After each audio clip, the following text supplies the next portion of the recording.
Sur Andy FM, dans le cadre de la semaine de la presse du 18 au 23 mars, les élèves du CRF IEM de la Fondation Poedats à Saint-Fargeau-Ponthierry ont décidé d'aborder le thème l'information sans frontières, proposé cette année par le CLEMI, Centre de liaison de l'enseignement et des médias d'information. À cette occasion, 3 élèves, Marine, Carly et Océane, vont interviewer Monsieur Éric Lucas, représentant du SNRL, Syndicat National des Radios Libres, et Monsieur Michel Schedd, journaliste de la revue Vie Nouvelle. Cette interview se déroulera en 2 parties, à la fois sur l'histoire de la radio et la problématique de l'électronisme. Pour commencer, nous allons accueillir les journalistes Marine, Carly et Océane. Bonjour. Bonjour. Et nous allons accueillir vos invités, Monsieur Éric Lucas. Monsieur Éric Lucas, bonjour. Et nous allons accueillir Monsieur Michel Schedd. Monsieur Michel Schedd, bonjour. Bonjour. On va commencer l'interview avec le métier des intervenants. Et pour la première question, nous allons écouter Marine. Où travaillez-vous et quelles sont vos missions ? Alors pour moi, je suis l'un des responsables de Fréquencier, qui est une radio locale rurale, en milieu scolaire dans la Sarthe, et je suis également l'un des responsables du Syndicat National des Radios Libres, qui a son siège à Paris et qui regroupe les radios associatives françaises. Et vous, Monsieur Schedd ? Alors, je suis journaliste dans la presse écrite, un magazine de retraités qui s'appelle Vie Nouvelle, qui a 65 000 abonnés et qui a la particularité d'être un magazine d'obédience syndicale de la presse sociale, de 64 pages avec une partie économie sociale, syndicale, et puis bien sûr toute une partie magazine, culture, cuisine, mots croisés. Notre lectorat est pour 99,99% des retraités. C'est bien que nous soyons ici pour en parler aujourd'hui, puisque nous sommes jeunes. Alors c'est aussi une occasion d'échanger de manière intergénérationnelle, et c'est absolument passionnant. Quelles sont les qualités nécessaires pour faire ce travail ? Pour être journaliste, faut être curieux, faut être critique, faut si possible avoir une culture générale qui permet justement de pouvoir être critique par rapport à l'information qui se présente. Faut s'intéresser aux gens, quels qu'ils soient, depuis les gens les plus simples jusqu'à ceux qui se croient les plus importants, et leur donner la même importance. Oui, Éric a raison. Lorsqu'il dit il faut s'intéresser aux gens. Je reprends cette anecdote, j'ai eu par le passé une rédactrice en chef qui me disait, tu sais, quand on est journaliste, on l'est 24 heures sur 24. Alors, plus le temps passe, plus je me rends compte que c'est vrai. Il faut être à l'écoute, curieux, et en effet, curieux, oui, le terme est tout à fait juste. Et puis être engagé, mais engagé vis-à-vis des autres, engagé pour les autres d'une manière générale, et puis bien sûr beaucoup d'humilité pour rendre compte de la manière la plus objective qu'il soit des faits, avec sans doute un peu d'analyse, mais peut-être que ça fera l'objet d'une autre question. Alors on continue l'interview avec l'histoire de la radio, et cette fois-ci c'est Carly qui va poser la première question. Pouvez-vous nous dire quel est le terme de radio libre ? Alors les radios libres sont des radios qui sont nées au début des années 80. 1980, c'est au moment de l'élection de François Mitterrand que parmi les volontés politiques, il y avait celle d'ouvrir la parole à travers les radios libres. Il faut savoir que précédemment, il y avait un contrôle, un monopole, ce qu'on appelle un monopole d'État sur la radio, et que les seules radios qui émettaient en fait étaient à l'époque appelées périphérique, puisqu'elle s'était installée sur des territoires en Sarre, Andorre, Monte-Carlo ou Allemagne même pour Europe 1, parce qu'elle n'avait pas le droit de s'installer en France. Donc il y avait un monopole, il n'y avait pas le droit pour quiconque de pouvoir réaliser un programme et de l'émettre depuis le territoire français. C'est pour ça que le terme radio libre s'est imposé, puisqu'il a permis d'un seul coup à plusieurs dizaines de milliers de personnes de pouvoir accéder au micro en répondant aussi à un combat qui avait été mené avant par d'autres radios militantes. On peut citer Radio Verte Fessenheim qui était sur le terrain de l'écologie avec Brice Lalonde. On peut citer Lorraine Cœur d'Acier qui était la voix des sidérurgistes. On peut citer Radio Fil Bleu aussi à Montpellier qui était une autre radio militante. Donc il y a eu des radios militantes qui se faisaient courser régulièrement évidemment par les CRS qui ne cherchaient qu'une chose, c'est leur piquer l'émetteur jusqu'en 82 là où finalement les choses basculent et la plupart des radios libres sont apparues en gros à partir de 1983. Pouvez-vous nous expliquer la différence entre une radio associative et une radio commerciale ? Alors la différence, elle est assez simple. Elles sont issues de ce même mouvement du début des années 80. Et à un moment, il y a eu des radios qui ont choisi de rentrer dans ce qu'on appelle nous la communication sociale de proximité, c'est-à-dire de servir sur le territoire pour l'expression de ceux qu'on appelle aussi les sans-voix, comme on peut le dire ici. Les jeunes, les femmes, les ouvriers, par exemple, n'avaient pas accès à l'antenne. Et cette notion de sans-voix a encore beaucoup plus de sens si on parle de l'Afrique ou si on parle par exemple de l'Amérique latine ou de l'Asie. Donc on s'est défini comme des radios qui voulaient donner la parole à tous ceux qui étaient présents sur le territoire et qui, a priori, n'avaient pas accès à la parole. En opposition, des radios ont choisi le côté commercial, c'est-à-dire un financement par la publicité et un ciblage de public très précis lié justement aux contrats publicitaires qu'ils pouvaient lier. Par exemple, quand Énergie s'est développé, il ciblait des ressources publicitaires qui étaient évidemment différentes de celles que Radio Nostalgie, qui ciblait un public plus âgé, pouvait évidemment récupérer. La différence est simple, il y en a une, la radio associative, elle est là pour être un service public, quasiment un service public. Les autres sont là pour divertir et puis gagner de l'argent.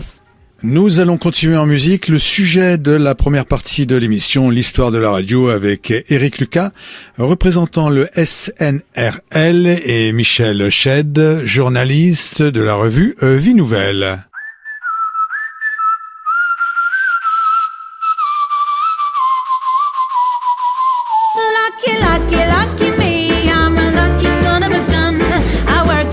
I sleep 8 hours and leave 8 hours for fun. Lucky, lucky, lucky me.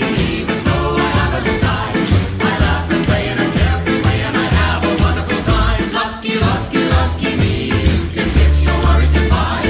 You like to juggle and lady luck will make you as lucky as I. Lucky, you as lucky as I. Lucky, you as lucky as I. You like to juggle and lady luck will make you as lucky as I.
For fun, lucky, lucky, lucky me. You can kiss your worries goodbye. Through life, just chuckling, lady luck will make you as lucky as I. Lucky, you as lucky as I. Lucky, you as lucky as I. Through life, just chuckling, lady luck will make you as lucky as I.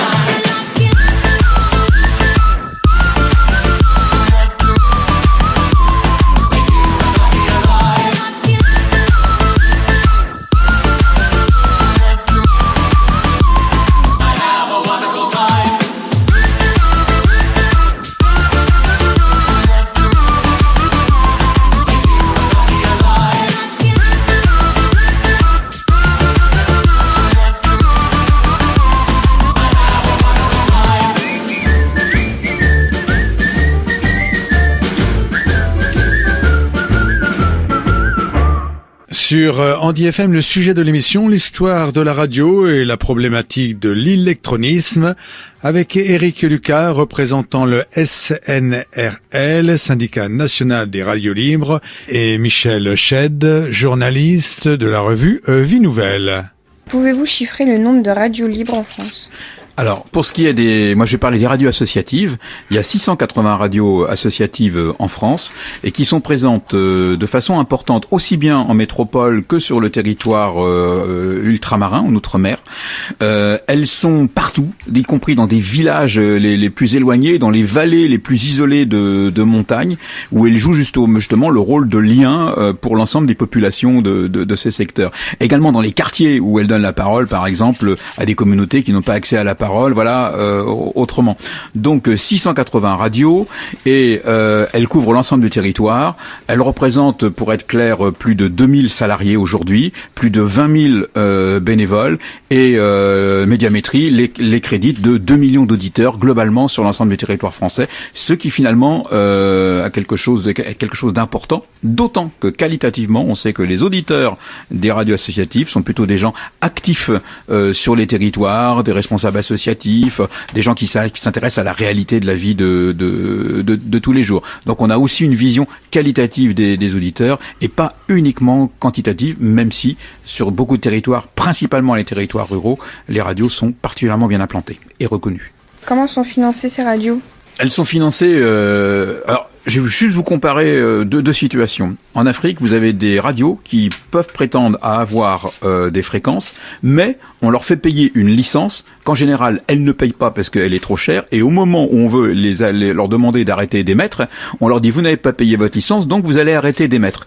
Donc vous voyez un peu, pays pauvre, on demande aux radios de payer. La France, par contre, a prévu un des systèmes les meilleurs en termes de soutien des radios associatives, puisque nous sommes financés par la puissance publique, par le législateur. Il y a un fonds de soutien à l'expression radiophonique qui a été créé, qui donne une base, donc avec ces fonds d'État qui donnent une base aux radios associatives pour pouvoir travailler, pouvoir commencer à salarier. Mais en dehors de ça, il faut développer énormément de projets dans beaucoup de domaines. Ça peut être sur la réponse à des projets européens, à des projets territoriaux, l'intervention de fonds leaders sur des fonds européens. Ça peut être des financements de collectivités locales, régions, départements, voilà. Donc, en gros, il faudrait autour de 150 000 € pour faire tourner à peu près correctement une radio. On est loin aujourd'hui de la situation où les radios atteignent ces chiffres. Aujourd'hui, pour être clair, en moyenne, une radio tourne un petit peu avec un peu moins de 100 000 €. C'est pas beaucoup quand on compare avec les budgets des radios publiques ou commerciales, qui pratiquement, là, ils ont le budget de quelques jours. Non, j'exagère. Comment obtiennent-elles, ces radios, le droit de diffuser sur les bandes FM, les radios associatives ? Que ce soit radio associative ou radio d'État ou radio commerciale, la procédure est la même. Il y a ce qu'on appelle le Conseil supérieur de l'audiovisuel, qui est ce qu'on appelle un organisme de régulation, qui prévoit un plan de fréquence qui dit à tel endroit, il y a telle fréquence, telle fréquence, telle fréquence. Qui en veut? Voilà, il lance l'appel. À ce moment-là, on constitue les dossiers et le CSA choisit les dossiers les plus crédibles et les plus pertinents sur les territoires, à savoir que la loi a prévu que 25% en gros des fréquences, ça dépend s'il y a des candidats ou pas, mais que 25% des fréquences devaient être réservées à la communication sociale de proximité, donc aux radios associatives. On continue les questions avec le rôle de la radio dans la diffusion de l'information. Océane, on t'écoute. Comment l'information radiophonique permet-elle d'atteindre le plus grand nombre d'auditeurs ? Alors, ce qu'il faut déjà avoir en tête, c'est que, indépendamment des réseaux sociaux aujourd'hui, qui posent d'autres questions, le média le plus rapide, c'est la radio. C'est-à-dire que pour diffuser une information, il suffit de l'avoir, de la vérifier, un coup de fil de ci, de là, et tout de suite on sait si cette information, qu'elle soit locale ou nationale ou internationale, est juste, et on peut l'envoyer. Parce que la presse écrite doit attendre effectivement que l'article soit écrit, que le journal soit publié le lendemain. Si c'est la presse quotidienne, ça n'apparaît que le lendemain, alors que nous, dans la minute qui suit, on peut effectivement diffuser cette information. Ça implique de la part des journalistes radio énormément de prudence par rapport à l'information qu'ils utilisent, bien vérifier les sources selon que ces sources viennent des agences de presse, d'internet, du coup de fil d'un ami, voilà, ou d'un ennemi, voilà, de façon à pouvoir diffuser une information. En tout cas, il y a un point commun entre les journalistes de radio et tous les journalistes des autres médias, c'est systématiquement qu'on se donne l'obligation de contrôler l'information qu'on diffuse, et c'est en cela, je ne sais pas s'il y sera question, qu'on est complètement différent des réseaux sociaux, qui ne sont pas des médias, on va le dire clairement. Peut-être pour compléter ce que vient de dire Eric, d'une manière fondamentale, notre métier, c'est la vérification des sources. Et on observe aujourd'hui, compte tenu de l'urgence et de la vitesse où va l'information, la plupart des journalistes, notamment de radio, mais aussi de presse écrite, ne prennent plus le temps de vérifier les sources. Et lorsqu'une source vient d'une dépêche AFP ou n'importe quelle autre, observez vous-même. Prenez les titres d'un journal télévisé sur plusieurs chaînes. Prenez les titres d'une radio sur plusieurs chaînes de radio. Vous allez avoir, à coup sûr, le même standard d'information. Alors c'est pas sans poser problème, parce que d'abord c'est le pluralisme de l'information qui est en cause, et puis parfois on entend des confrères qui viennent à l'antenne ou qui écrivent. Alors, quand je dis l'antenne radio ou télé, et qui disent c'était pas tout à fait exact, voilà, on rectifie l'information sur tel événement, il s'est passé en réalité telle chose, tout simplement parce que la source n'avait pas été vérifiée. Pour terminer, un des problèmes de l'information aujourd'hui, mais là peut-être que je déborde votre question, c'est qu'on assiste à une course effrénée entre ce qu'Éric évoquait, les réseaux sociaux d'une part, les chaînes d'information continue d'autre part, les médias traditionnels, radio, chaîne grande avec les guillemets qui convient sur le terme grande chaîne de radio, mais les chaînes de radio, chacun essayant de rattraper le retard qu'il a pris sur l'autre, et ça donne bien les réseaux sociaux où personne ne contrôle l'information, ça donne des informations fausses, des fausses nouvelles, qui sont reprises comme étant la vérité par BFM, par LCI ou d'autres médias. Et puis les médias, le journal quotidien a beaucoup de mal à venir jouer son véritable rôle, tenir sa véritable mission, celle d'une information objective et vérifiée. L'histoire de la radio, le sujet de l'émission sur Andy FM, une courte pause musicale et on revient juste après.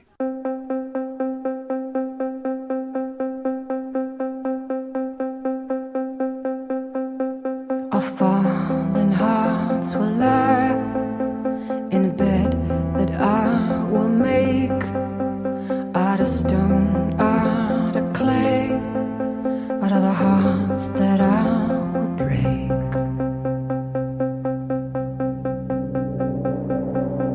My breath will find a way, pale light and delicate, to help you through the day, the beginning of the week.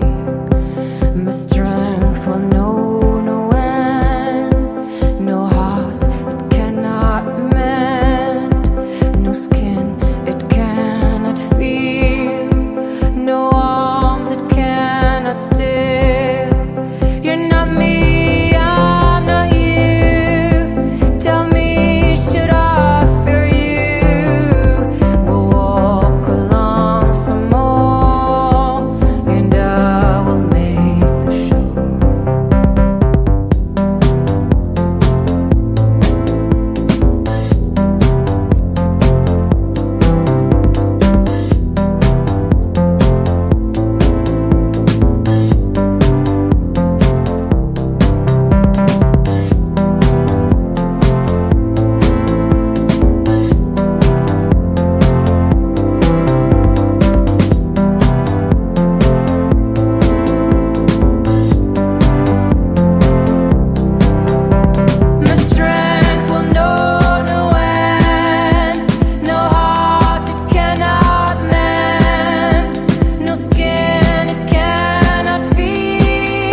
Avant la pause musicale, nous parlions du métier de journaliste et le sujet de l'émission, l'histoire de la radio avec Éric Lucas, représentant le SNRL, Syndicat National des Radios Libres, et Michel Sched, journaliste de la revue Vie Nouvelle.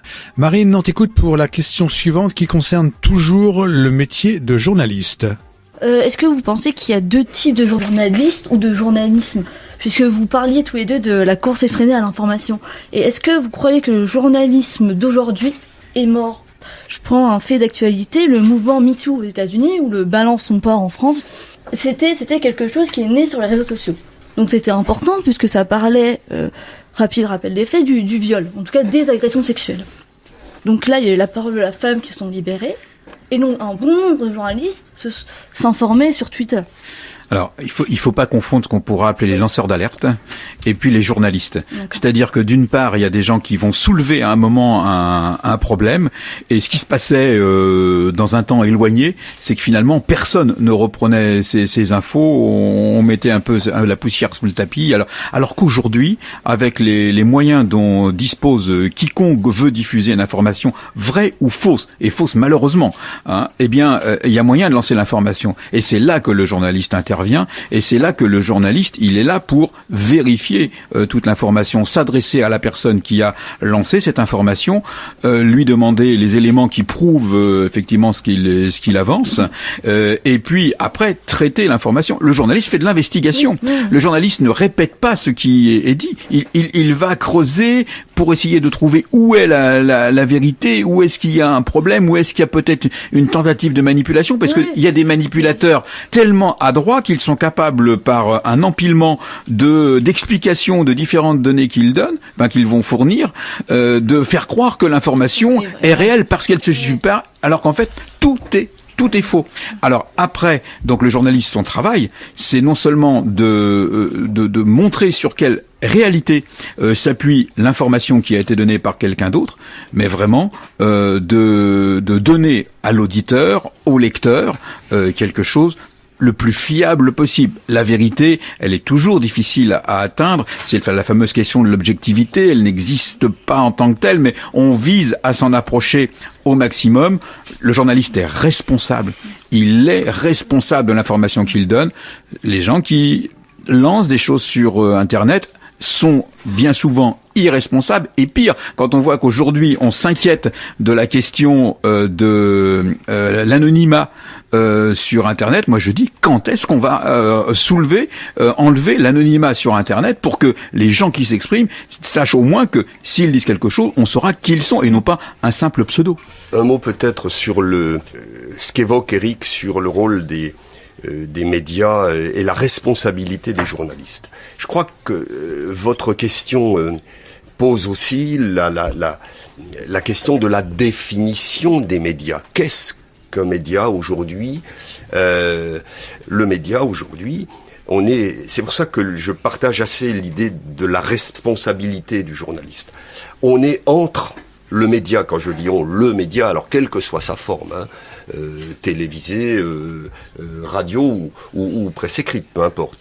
Nous sommes, nous, journalistes, entre un fait, un événement, une situation, un propos, un événement, voilà, et ceux qui nous lisent, ceux qui nous regardent, ceux qui nous écoutent. C'est une responsabilité très importante qu'aucun journaliste normalement constitué ne devrait jamais oublier. On ne peut pas raconter n'importe quoi aux gens. Notre rôle, c'est de vérifier, de mettre en forme, selon la nature du média, et de rendre compréhensible, y compris en donnant des éléments de compréhension, pas une prise de position, pas un parti pris, rendre simplement compréhensible cette information. Après, le lecteur, l'auditeur, le téléspectateur, il se fait son opinion. Nous lui donnons les éléments. C'est lui après qui va trancher et qui va réagir par rapport à une situation ou un événement, MeToo ou d'autres. Voilà. C'est vraiment important cette notion de responsabilité. Aujourd'hui, pour terminer le propos là-dessus, on assiste. Il suffit de se mettre devant un poste de télé, une radio ou autre. On assiste à des dérives du point de vue de l'objectivité de l'information. C'est pour ça que je parlais du journalisme mort, en tout cas, d'un certain côté. Puisque, moi, c'était plutôt ma question par rapport à l'immédiateté de l'information. Puisque c'est ce que vous dites, un journaliste digne de ce nom, en tout cas, qui fait correctement son travail, vérifie les sources, c'est-à-dire qu'il y a un long travail d'enquête, il y a une lenteur de réflexion, une démarche, par rapport à la déontologie même du journaliste. C'est pour ça Alors, en l'occurrence, la lenteur n'est pas une mauvaise chose. Non, mais Il faut mieux sortir une information plus tard, mais juste, que tout de suite fausse, voire dangereuse. Bien sûr, mais c'est pour ça. Bien sûr, non, mais c'est absolument une critique. Non, j'ai causé juste comment se fait-il qu'il y ait ce décalage entre le travail d'investigation déontologique du journaliste et la société qui veut toujours aller plus vite dans un souci de progrès, puisque... J'en ai d'accord. Le travail du journaliste aujourd'hui, c'est de résister justement à ce mouvement. C'est de faire que la vitesse ne l'emporte pas sur la recherche de la vérité. Ce que vous dites, ce serait un petit peu comme si on disait aujourd'hui, bon, on a vu quelqu'un qui a commis un acte délictueux, bon, condamnons-le tout de suite, ne menons pas d'enquête, voilà, envoyons-le directement au tribunal et jugeons-le, voilà, c'est réglé. Alors que le rôle de la justice, c'est d'abord d'investiguer, de vérifier si tout est juste ou pas. Et puis on va peut-être s'apercevoir au bout du compte que quelqu'un, on l'a vu aux États-Unis, le cas de gens qui ont été condamnés à mort, et on s'est aperçu quelques années plus tard que ce n'était pas du tout justifié, qu'ils n'étaient pas coupables. Attention à aller trop vite. Là, je vais au maximum, c'est-à-dire sur la mort. Mais imaginez une fausse information en radio locale, balancer une information fausse sur un accident grave qui s'est produit pas très loin de chez vous. Vous allez déclencher un vent de panique chez l'ensemble des auditeurs. On va dire, est-ce que mon fils, ma fille, mon père se trouvent concernés, etc. Imaginez par exemple quand il s'est passé l'attentat à Trèbes, une radio locale qui lance l'information, le vent de panique qu'elle peut créer. Donc on a intérêt à faire attention à ce qu'on dit, et on a toujours à penser à la personne la plus importante dans les médias, qui est pas forcément celle à laquelle on pense.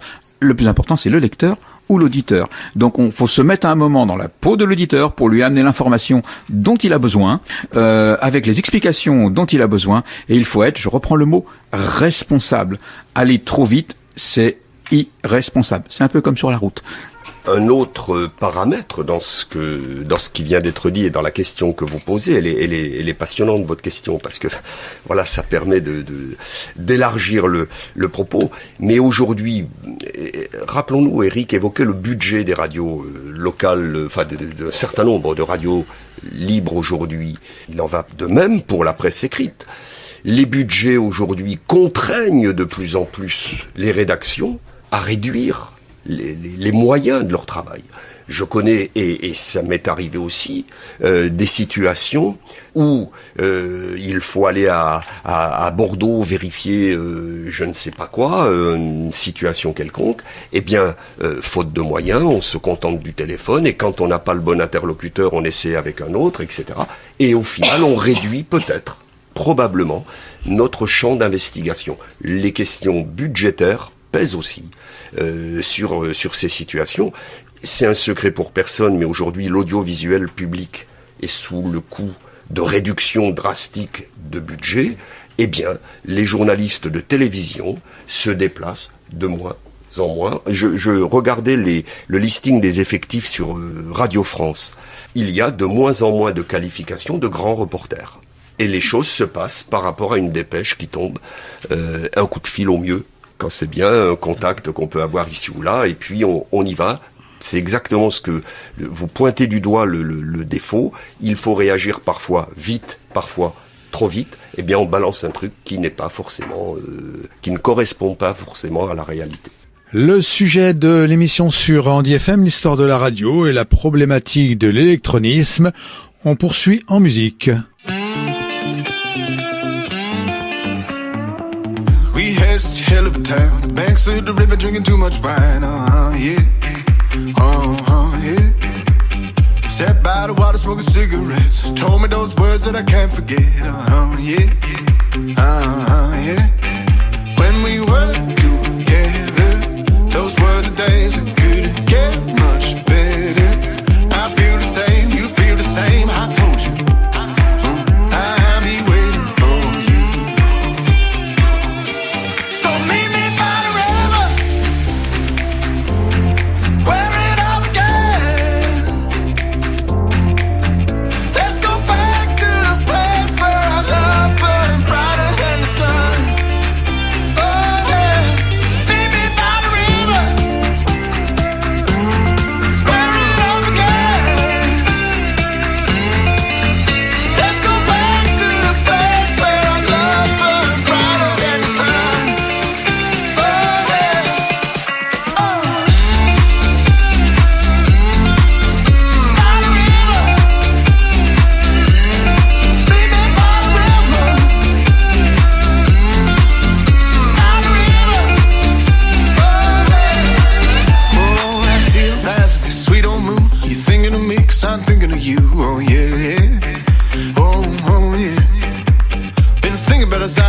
if it's green, I don't know my mind, but I know what I see.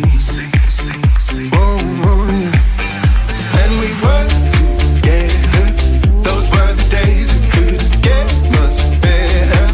I do believe, I told you, I'll be waiting for you. So meet me by the river,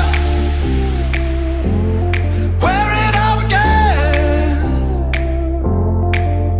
Let's go back to the place where our love burned brighter than the sun.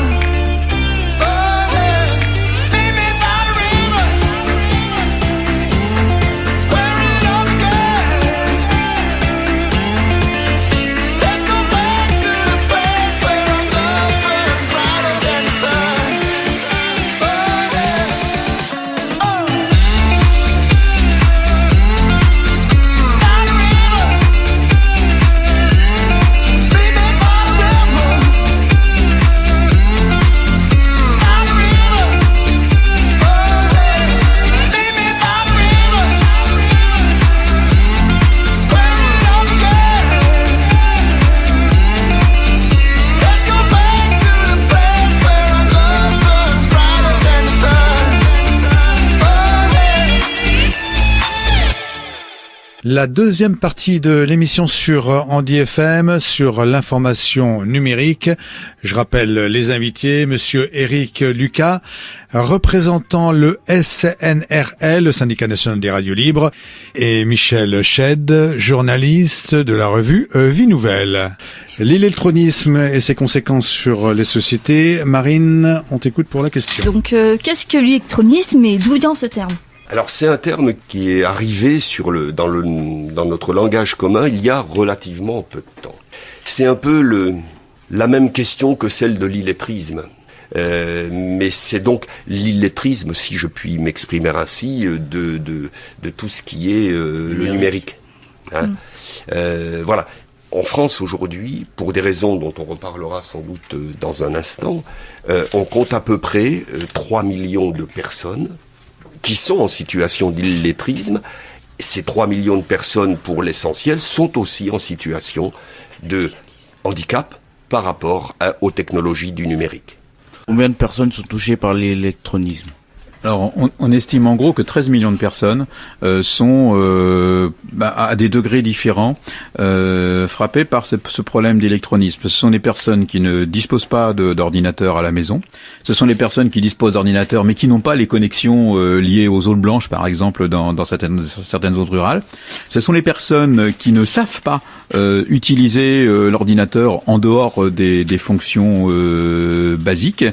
Et ce sont les personnes qui sont en situation de reculer face à l'utilisation d'éléments, de numérisation dans le cadre des procédures. Vous savez, aujourd'hui, on demande de plus en plus, l'administration demande de plus en plus à ce qu'on saisisse tout par Internet, et on s'aperçoit à un moment que même les gens qui sont habitués ont du mal à décoder la façon dont ça fonctionne. Et on a 19% parmi les gens qui ont été sondés par le syndicat de la presse sociale et l'Institut CSA, il y a 19% de personnes qu'on appelle des abandonnistes, c'est-à-dire des gens qui ont abandonné en cours de procédure, en cours de consultation, parce qu'ils savaient pas comment aller jusqu'au bout.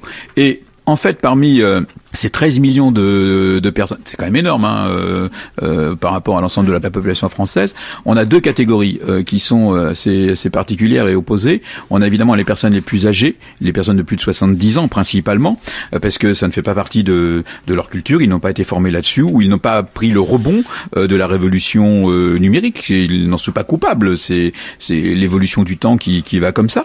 Et puis il y a aussi des jeunes de moins de 35 ans, et sur lesquels on a relevé deux formes d'électronisme, soit qu'ils ne savent pas utiliser, tout simplement, c'est un savoir-faire qu'ils n'ont pas, ou alors ils sont submergés, c'est-à-dire qu'il y a trop de choses qui viennent par Internet, et ils ont l'impression qu'ils maîtrisent tout ça, en fait ils maîtrisent pas.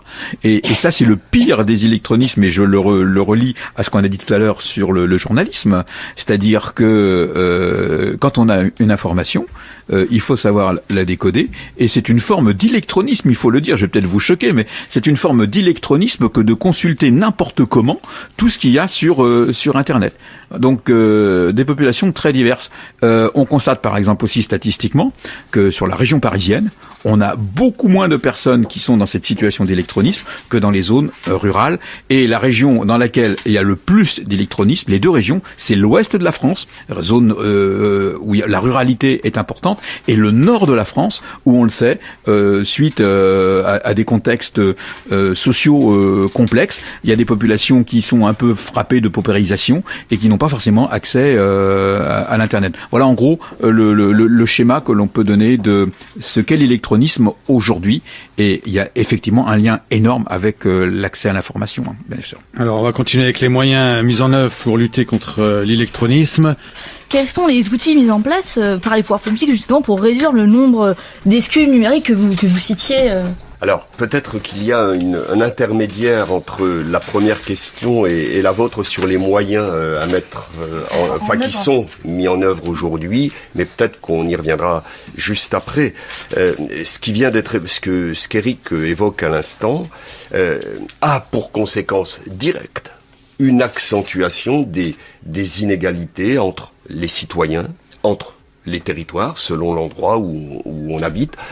À un moment où nous sommes dans une société où tout est numérisé de plus en plus. Ça va poser un certain nombre de problèmes sérieux, de ruptures sociales, de ruptures territoriales, mais on y reviendra sans doute tout à l'heure. Alors sur les moyens, moi, je sais pas ce qu'en pense Éric ou ce que vous avez observé vous-même dans le cadre de votre travail.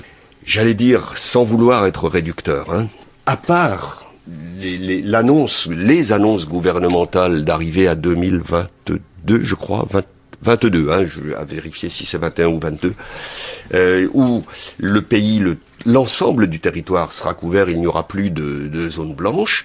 Aujourd'hui, il reste que nous n'avons pas grand-chose comme moyen mis en œuvre. Au mieux, ici ou là, on crée des maisons ou les mairies. Alors selon les municipalités ou les territoires, peu importe, mais il y a des endroits, des lieux d'accueil public qui existent pour permettre aux gens de venir faire ici leur déclaration d'impôt, là leur commande leur commande, là encore un certain nombre de démarches. Mais vraiment, il y a cette situation, et c'est pas rien les chiffres qu'Éric vient de donner là, c'est considérable si on rapporte ça à nos 65 millions de concitoyens.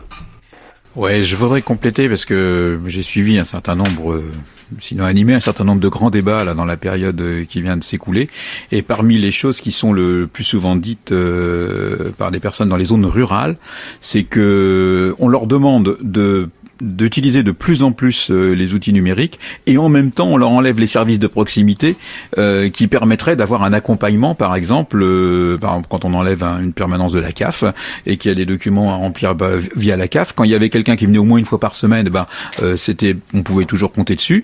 On enlève maintenant tout ça, donc de fait on veut de plus en plus numériser parce qu'on se dit, l'État se dit on va faire des économies, mais en même temps on dégrade le service public. On isole de plus en plus des gens, voire des fois on les rend responsables. Il y a des gens par exemple qui à la fin du mois de décembre ont reçu une espèce d'amende de l'État de 15 € parce qu'ils avaient payé je sais plus trop quel impôt par chèque au lieu de le payer par voie numérique, alors que ça s'était écrit tout petit comme ça sur un document. Bon, le ministre a finalement dit ok, c'était en pleine période des gilets jaunes, donc il a dit non on va annuler tout ça, les 15 €, personne devra. Mais on est exactement dans ce côté illogique, c'est-à-dire que d'un côté, on a l'État qui dit bah oui, c'est une évidence. Évidemment, les gens qui bossent tous les jours dans les ministères sur l'informatique, ils ont l'impression que c'est naturel, mais non, c'est pas naturel. Il faut maintenir du service de proximité, il faut maintenir de l'humain. La génération qui a aujourd'hui autour de 70 ans ou plus a besoin de cet accompagnement humain. C'est franchement inacceptable de la part de gouvernants de décider de marginaliser définitivement ces populations, en plus en les culpabilisant. L'électronisme et ses conséquences sur les sociétés, le sujet de l'émission sur Andy FM. Dernière pause musicale de l'émission avant la toute dernière partie. Me dijeron que estás sola, que después de mí nadie más te controla, que sales después de las 12, tus viejos amigos ya ni te conocen. Todos me culpan a mí, hasta tu familia dice que te dañé. Y yo me declaro culpable por todas las veces que te traicioné después que te perdí. Ahora quiero darte lo que no te di después que te jodí. Yo te hice llorar, también te hice sufrir, tu recuerdo me sigue. Me maltrata más, me persigue. Dejo que el karma me castigue. Tengo frío y no hay quien me abrigue. Después que te perdí. Ahora quiero darte lo que no te di después que te jodí. Yo te hice llorar, también te hice sufrir, tu recuerdo me sigue. Me maltrata más, me persigue. Dejo que el karma me castigue. Tengo frío y no hay quien me abrigue. Sigo pensando en ti, en todas las veces que te prometí y nunca cumplí. En todas las veces que te ponía bonita para mí. En esos momentos cuando llegaba la hora de dormir y tu alma siempre sobre mí. Y no se me pasa, no te supero. Solo en mi casa siento que muero. Tengo la plata y tengo el dinero, pero no el corazón de acero. Por favor vuelve más, yo te espero. Lo que sea te espero. Tú eres mía desde tercero, desde que me prestaste el lapicero. Yo que pensaba que podía vivir sin tenerte en mi vida, ahora me encuentro sufriendo. No puedo con esta agonía, pensándote todos los días. La calma sin pena castiga. Me paso llamando a tu amiga, a ver si te hostiga y te obliga. Después que te perdí, ahora quiero darte lo que no te di después que te jodí. Yo te hice llorar, también te hice sufrir, tu recuerdo me sigue. Me maltrata mal, me persigue. Dejo que la calma castigue. Tengo frío, no hay quien me abrigue. Todo fue mi culpa, yo te hice mal. Fue mi culpa, yo te hice cambiar. Yo no sé si algún día tú me quieras perdonar, pero aunque tú lo hagas yo nunca te voy a olvidar. Sé que sufriste, yo también lloré. Te convertiste en otra mujer. Ya tú no eres la misma, eres fría al parecer. Que los sentimientos a tu corazón no van a volver. Me dijeron que estás sola, que después de mí nadie más te controla. Que sales después de las 12, tus viejos amigos ya ni te conocen. Todos me culpan a mí, hasta tu familia dice que te dañé. Y yo me declaro culpable por todas las veces que te traicioné después que te perdí. Ahora quiero darte lo que no te di después que te jodí. Yo te hice llorar, también te hice sufrir, tu recuerdo me sigue. Me maltrata mal, me persigue. Dejo que la calma castigue. Tengo frío, no hay quien me abrigue. Después que te perdí, ahora quiero darte lo que no te di después que te jodí. Yo te hice llorar, también te hice sufrir, tu recuerdo me sigue. Me maltrata más, me persigue. Dejo que el calma me castigue. Tengo frío y no hay quien me abrigue. Después que te perdí. Loco humilde y real. Enrique Iglesias. Joseph Field.